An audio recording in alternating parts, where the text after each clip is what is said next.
service. Good evening. These are the Hickory Hounds News and Views.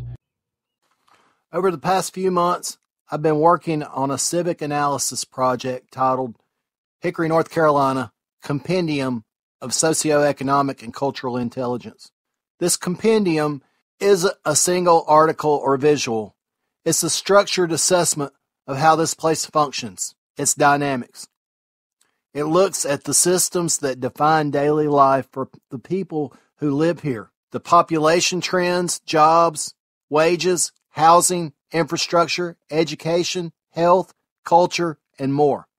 It takes what we see all around us, empty storefronts, rising rents, long commutes, poor food access, low civic engagement, and puts it into a framework we can actually work from. It's not an editorial, it's not a political tract, it's a civic baseline. The goal of the compendium is to connect the individual to the community, not in abstract terms, but in concrete dynamics. It asks, where are we now? What forces brought us here? And what conditions will shape where we're headed? This work doesn't chase headlines. It gives structure to things people already know in their gut. Why families feel squeezed, why some neighborhoods feel forgotten, why public services fall short in one zip code and show up faster in another. It shows how public health, job access, food systems, transportation, and cultural identity are not isolated challenges. They're all part of the same civic map. The compendium stands on its own as a foundation. Everything else I write from here on housing, safety, leadership, civic memory, education, or food access will refer back to this framework in one way or another. That was from this past Thursday, and I've expanded upon it with a series of videos. We look to the segments below. Segment 1, Introduction and Historical Framing. Segment 2, Demographic and Population Trends. Segment 3, Economic Structure and Labor Markets. Segment 4, Income, Cost of Living, and Housing. Segment 5, Infrastructure, Transit, and Connectivity. And you will see links that will take you to YouTube videos where you can watch them, or you can go and read the report in the article itself. If the compendium provides the structure, then the food security article published Tuesday grounds that structure in lived experience. It puts a human face on infrastructure failure, where broken systems show up not in spreadsheets, but in what families can or cannot put on their table. That story begins here, in Hickory and across the Foothills Corridor. Food insecurity has quietly evolved into a full-fledged public health and economic crisis. This isn't just about hunger.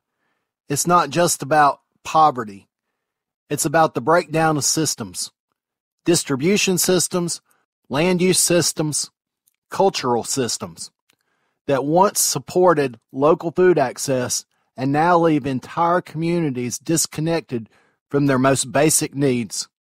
In neighborhoods like Ridgeview, Longview, and Southeast Hickory, access to healthy, affordable food has become a daily challenge. These areas have become what public health experts call food deserts, zones where residents have no full-service grocery store within reasonable reach. Without access to fresh produce or whole grains, families rely on convenience stores and gas stations stocked with ultra-processed, high-sodium, high-sugar foods. This isn't a lifestyle choice. It's a forced adaptation to the failure of our local food infrastructure. Even within the city limits, geography dictates nutrition. Grocery chains cluster around major highways and commercial corridors, leaving residential pockets, often lower income or majority minority, isolated from the basics of a healthy diet. And while downtown Hickory and the Catawba County Public Health Office host farmers markets, these are limited by hours, seasonality, and accessibility. If you don't drive, you don't shop. The crisis is compounded by long-term structural trends, the steady disappearance of farmland, the aging of our regional farming population, and the cultural drift away from cooking and food literacy. National food systems have filled the gap with high-calorie, low-nutrition meals, cheap to sell, addictive to consume, and devastating to the public health. In Catawba County alone, thousands of deaths between 2016 and 2021 were tied to diet-related diseases, diabetes, heart disease, hypertension. But this issue isn't just medical, it's civic. The ability to access food, real food, within one's community should be viewed as a form of infrastructure, no different from access to water or electricity. And like crumbling roads or failing bridges, a broken food system drags down everything around it: education, labor force participation, family stability, and long-term public costs.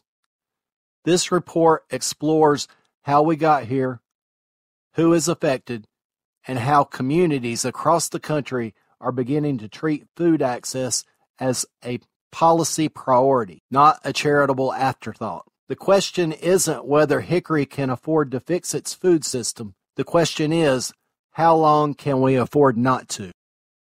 We've covered a lot of ground this week, but the work isn't finished. The compendium lays the groundwork. The food security article shows what that groundwork means in practice. From here, we'll move deeper into the systems that shape this region, from housing and healthcare to culture, safety, and civic identity. The goal isn't just to observe, it's to understand, connect, and inform. If Hickory is going to move forward, it has to do so with eyes open and facts in hand. That's what this platform is here to do. I will see you on Tuesday. Thank you for visiting Hickory Hound, and I hope you'll come back and feel like it's a voice of reason in an unreasonable world. I hope you'll come back soon, and feel free to message me at hickoryhoundfeedback@gmail.com. I'd appreciate